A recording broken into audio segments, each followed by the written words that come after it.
Thank you so much for joining us on this week's Good News. We are here with Rachel Lawson. She is the board president for Foster Care Closet, which is this amazing organization that is doing a lot of good right now in our community.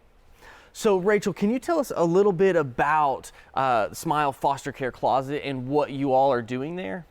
Sure. Smile Foster Care Closet just kind of started in somebody's home, a foster parent who saw the need of friends and things that would take in children and need clothes right away.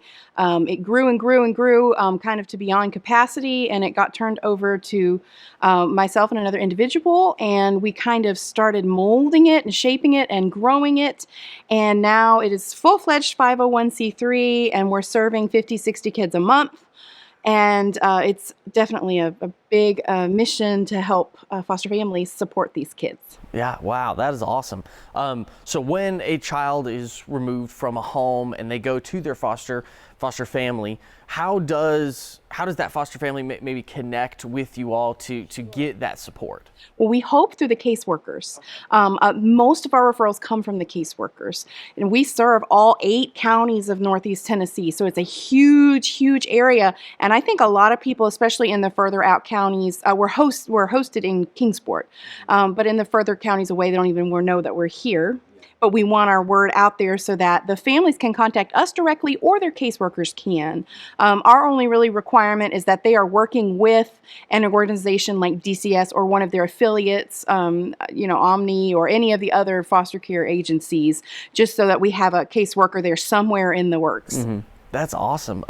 So what all do you supply to a family? You know, maybe someone's listening right now and they just got a foster kid. What kind of supplies and stuff do you help them with? We try to give each child about a week's worth of clothes. It depends on the age. You know, if they're a teen, they may just get 3 or 4 pairs of pants because they're going to rewear them anyway. But depending on how much items that we have for those sizes as well. But we try to do a week's worth of clothes, so that's pants and shirts, underwear, socks, and those are new. We usually do gently used donations for a lot of the other things, but socks and underwear are new. Hygiene items, and also coats in the wintertime. You know, if we have swimsuits in the summertime, we'll give those, just depending on what the seasons are. Okay. Do you also provide for like babies and stuff? Do you have stuff geared towards them? We do. We also do baby equipment, so cribs, swings, bathtubs, car seats, yes, all kinds of things like that. We even take beds up to a size twin.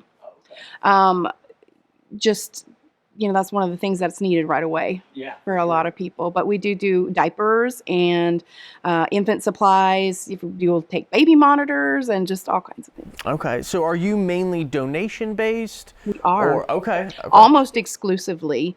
Really, we are exclusively because even the things that we purchase is donated money. So really exclusively. But we do take some used donations. Now we have off periods and on periods for our donations. So we're in an on period right now, but it's getting ready to end after the end of October, and we'll close for a while and sort all those donations that we have that come in. Okay, awesome. So maybe someone's listening right now that says, oh, my kid is a little bit older now. I don't need the crib. I don't need the bouncers and everything. How can they contact you to see if you're taking donations? Sure. There's multiple ways. You can call or text. Our number, we've got a Facebook page and a website, smilefostercloset.org is our website. So you can go on there, and that has a plethora of information on it of ways that you can help and get involved and things that we need that are crucial right at the time. Like right now, we have no men's medium or large. We've got teens of all sizes, and really people don't think about giving us the adult sizes because they think of like little kids, but those teens, my own son's 13 and he's a men's large right now. So it starts early. Those men's sizes can start early. Yeah. Okay. Awesome. And we'll link to all this. If you're listening right now, we'll link to their website, Facebook page, phone number, and everything on our YouTube channel. So you can find that just through our website. Go to wcqr.org and then click on the good news portion of the website, and you'll have all that information there as well. Now, with being involved in the foster care system, I know there are a lot of stories. These kids aren't removed for any good reasons. They're not in good situations when they're removed. And I would love to know if you have any stories of how the kids' lives have been impacted, or even the foster parents, because if you're getting a call at 4 a.m. saying come pick up a kid, I would love to know what stories you have. Well, we don't get a lot of details because when we get a request for a child, we get their name. Oh, no, excuse me, we never get their name. We only get their size and their gender, generally speaking, and maybe some color preferences, things like that. But what we really do kind of cherish is when we get those stories from caseworkers about giving the bags to the children. Occasionally we'll get a picture, where their face has been put, a heart has been put over their face, but occasionally we'll get a picture where the kids are holding up everything and they're so excited because these items are theirs and they're theirs to keep. So if they go to another place, they're going to take those with them. We give a duffel bag, always a duffel bag. We never give trash bags. Kids aren't trash. We don't give trash bags. So from the beginning, even when we had no money, duffel bags, every kid was going to get one. So that's what we do make sure that they get that. But the stories are a little heart-wrenching because of how important some of these things are to the children. But occasionally we'll have a family come by to pick up the items and think, oh, we need a pair of tennis shoes or something like that. So we might get to meet the child occasionally. And one time a teenager came in. He was probably about 16, I think. And he came into the shoe area there, and I think he was like a size 12 or something like that. And we're pretty big feet, and we usually don't have very many things in that size. But he saw a pair of Air Jordans in it. I think they were an 11 and a half. But he was like, those will work. And I mean, he got them. He was like, who's going to take those shoes? And his foster mom was like, aren't you a 12? He's like, nope, these will be just fine. And I'm like, okay. He was so excited to get something like that. And of the donations that we get, those name brand hoodies, it's just Abercrombie or Aeropostale or whatever's in these days. They mean the world to these children because they want to fit in like all these other kids. They don't want, everybody to know that they just have one sweatshirt or one thing, it's really important. And so we don't get a lot of those stories, but when we do, they're heart-wrenching. Yeah. Wow. That's awesome. I'm so glad to hear that because it makes a big difference. Those little things, that one pair of shoes, it changed that kid's day. Yeah. Oh, absolutely. So, which is amazing. So with the foster care, with the foster parents and everything, whoops, dropping my stuff over here. Sorry. So with your involvement in the foster families, how long do you help provide their stuff? As long as they're in care. Really? I mean, if they stay in care from the time they're 2 till they're 18, when the season changes, whatever foster parent that they're with, they sometimes will change parents or change households for different reasons, go back to the birth parents for a while, and then have to go, they get shuffled back and forth. But anytime they enter the care system or they have a season change or they need something, we're here. And so it's not a one and done. We will continue to serve them and support them for as long as they have the foster children. That's awesome. Is there any specific needs? So when, let's say what you said in October, which this will be airing here in a few weeks. Okay. So it'll be November-ish. Yeah, okay. it'll probably be around November when this airs. Okay. But if you're not taking any donations at the time, yes, maybe someone wants to still be involved. They want to help. Maybe you're needing something specific or whatever. How or what is needed the most, and how can someone help? Provide that need. Well, we are so blessed and thrilled with tons of community donations. I mean, the clothes are just piling up in our house, and we have bags and bags and bags full, which is a huge blessing.